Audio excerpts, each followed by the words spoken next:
Hello, everyone. Thank you for joining us today for another episode of the Workplace Navigation Podcast. In these episodes, we bring issues that employees typically face on the workplace, and we solve them. Hopefully, this information would apply to you and you can use it. If you have any comments or experiences that you would like to add, please throw them into the comments. We'd love to hear from you. Thank you for joining. Good day, everybody. Welcome to the Workplace Navigation Podcast. Welcome, Duane Nicholson, Chief Transformation Officer. And I'm Mike Sanders. I'm a program manager and writer. And we'd like to talk to you today about the second part of our five-part series on why strategy fails on execution. The first part we dealt with clarity, lack of clarity. The second part today, we're going to deal with lack of alignment. The third part, which we'll deal with later, is lack of prioritization. Then we'll go to lack of accountability and then lack of adaptability. But today, lack of alignment. So, Duane, do you want to introduce us to the topic? What's your feelings about lack of alignment and how it affects strategy execution? Wow, there's so much to talk about here, and I'll just say this. I feel like when I hear the word alignment, um, it brings up the opposite reaction, which is conflict, right? Hmm. Because there's usually conflict before you reach the point of alignment, and uh, I'm thinking of a very specific scenario, and I talked about this previously on LinkedIn. Is I've been in situations where I've had product owners, product managers, um, even I had a CTO and a CPO who just didn't get along, and so and I'm working on a major effort to redesign an entire technical platform, but the CPO was like, that's not important to me. That's not my biggest priority.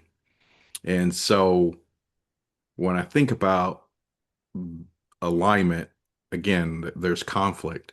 And so I'll send that back to you and go, you know, do you agree with that? Like, do, is your first thought conflict when you think about alignment, or what's your first thought when you think of alignment? Well, in managing programs and projects, I mostly see misalignment. And so Hmm. the question is, as a leader of an initiative based on a strategy, what is your responsibility? What's your role? Particularly when you have this C-suite or executives that are misaligned. How can you affect that? And the way I do it is I communicate. In other words, I communicate to my management and my senior management through reporting what I feel the alignment strategy is. And then it's up to them to disagree with that. So you almost throw a poll up and throw a flag up in the air and see which way it blows. We were talking earlier about a case where I had sponsors for a major program at my organization, which I was in charge of. There was a strategy. Everybody agreed on the strategy of what we wanted. But the method to get there, to execution of that strategy was not agreed on. It wasn't discussed.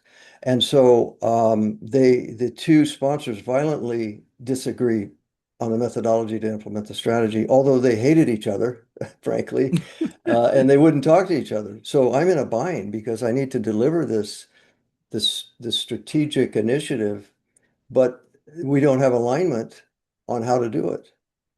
And Hmm. so what I did was, and I think this is where communication comes in, is so important. I don't think you can communicate enough. And so what I did was I summarized their positions. And as leaders, we need to know how to do that. We need to know how to create succinct messaging that's clear and easy to understand and send that out and communicate it. So I created a succinct, clear message of the strategy, the implementation strategy of one of the sponsors. And then I created another one for the other sponsor and I put it in an email and I called it proposal A, proposal B. And then I created a proposal C, which I considered to be a compromise between the two and what I liked. And so I took a little bit from A and a little bit from B, and then I cooked it up and I made a proposal C. And I said, and I think you have to do this, I said, I recommend proposal C. So I took it off their personal plates. In other words, now it's on Hmm. me. You can reject me now. You're not rejecting each other. And they accepted that proposal within an hour. Right. And so now we have alignment. And I went forward and it was a very successful program because we were aligned on the strategy. It was in writing. And then on top of it, I think you have to continue to communicate that alignment. You Right. can't assume that just because people say I'm aligned now, that that's going to stick. You have to continue to communicate it to make it stick, to reinforce the agreement. What's your feeling about that? Yeah, the thing that I was thinking about here is what's like I was thinking about a timeline while you were saying that and going at that point in time, you got alignment. So let's just say that was 6 weeks ago. Well, what happens is between the time that you got alignment, it's great, that you got alignment from two competing personalities. But what happens is they're both going to come under different, I guess, different things competing priorities, right? So, for example, as I explained, I had a CTO who was like, okay, I've got to modernize this platform.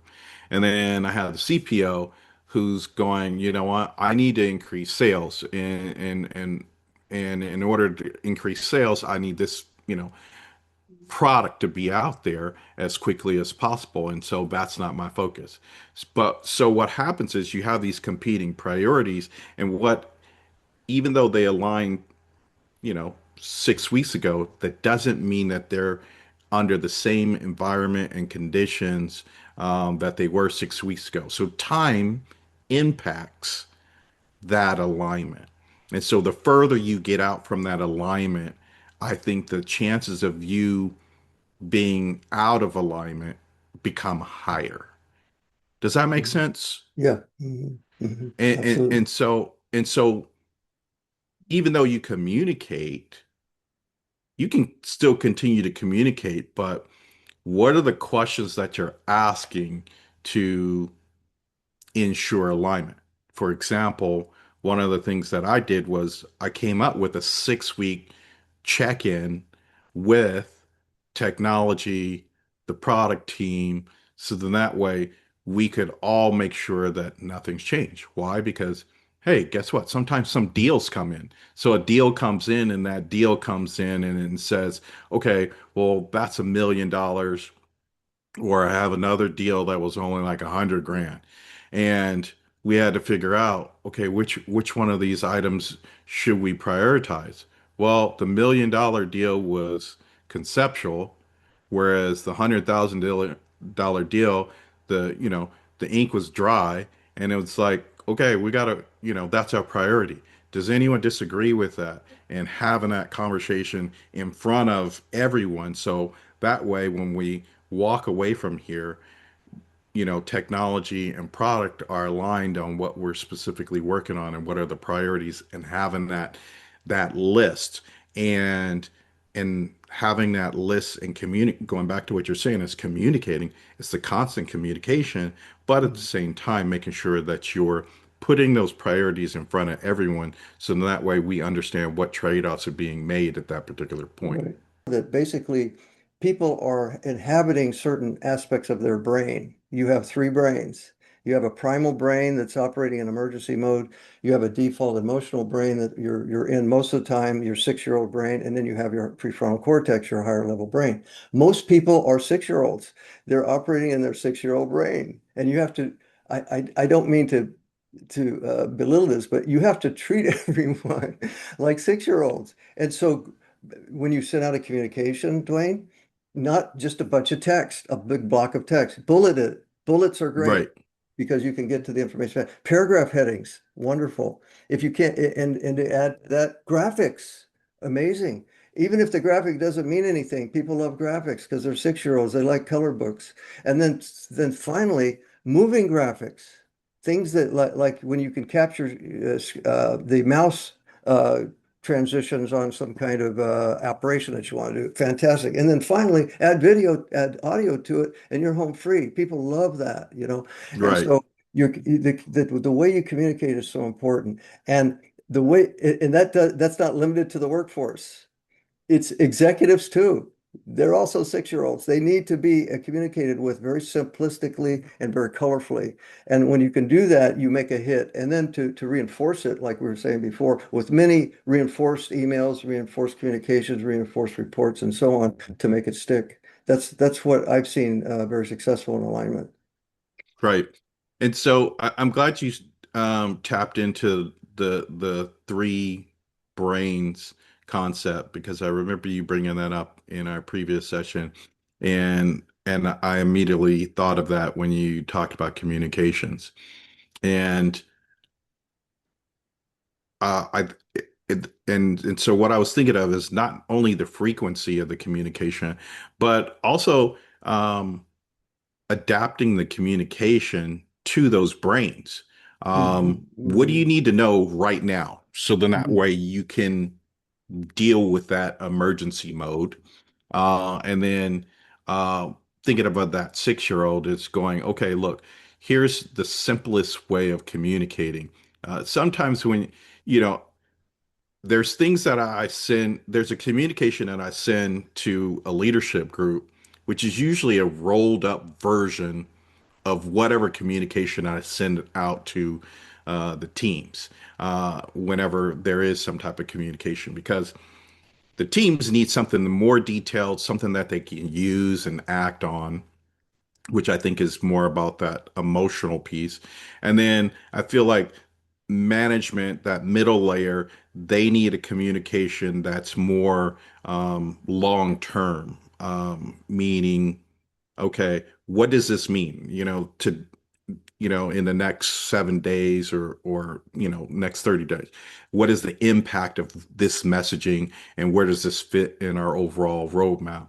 And then from an executive standpoint, communicating something that goes, how does this impact overall our overall mission, the alignment to whatever mission that we have? So I'm usually thinking three communications, um, and maybe they don't all fit perfectly into those three brains, but I'm usually thinking every time I communicate that I have to have at least three messages, and they go out at different times, but it's a series of messaging that kind of goes, okay, team, middle management, executive level. mhm, Um, mhm. what's your thought on that? I lo love that. I agree. I do more. I do more than that. I think three different mediums. So you might have Slack or Teams. I don't know what you're using for text communication. And then you have emails, and then you have reports. Right. And I do try to do at least three mediums. And then you might have a webinar or a meeting that you reinforce it with. And then you might have a Confluence page that you send people to that lists the messaging also. So I don't think you can communicate enough. I was trained that in order to get a message across and have it stick, you need to communicate it 27 times, 9 times in three different mediums. Now that's if you see advertisement on TV and radio, et cetera, and on social media, you'll see when someone is advertising something, you get pounded with it every day for months and you're sick of it. But Oh yeah. they're doing that on purpose because Yeah. they know that it won't stick unless they hit you over and over and over again until you can remember the tagline in your sleep almost. And so that's why they do that. So I don't think you can over communicate. Also, I think that in terms of communicating, that's not enough. I think the communication structure needs to be such that it's very succinct and to the point, very graphical. So anytime that I send out, for instance, a report on something, I take a screenshot of it Hmm. and I post it in the email, and that brings everyone's attention to it. They love Oh yeah. people love graphics. And then you make the graphic live. In other words, if you click on the graphic, it goes to that graphic, goes to that place. And so you can't get graphic enough. And then bullets, instead of text. The way I was taught to write when I was a technical writer was try not to write anything. Right. First, you use art.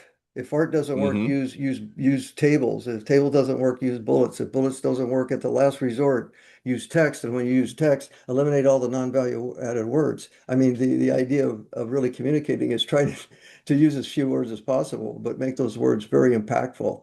And so writing simply and communicating simply and succinctly, Duane, is hard. It's hard work. Oh, It yeah. requires, I've gone over something 9 times in order to simplify it, simplify it, simplify it, simplify it, because the simpler the message is, the easier it is to understand and the less it will be misunderstood. And with regard to your points about alignment, in my programs, I assume misalignment. I just assume Hmm. that. I go under the Right. assumption that everything's misaligned and I'm going to have to ensure that it's aligned. And so leaders agree, then later they disagree. And then when they disagree, they have competing priorities. And when they have competing priorities, mixed messages goes out to the workforce, which causes shortages in resources and motivation, and then confusion and organizational friction and so on.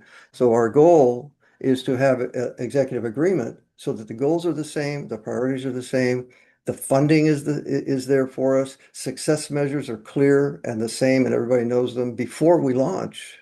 Right. And so the idea is to assume that that's not happening. No, And that's a to good make it happen. assumption to walk in. You know, Yeah.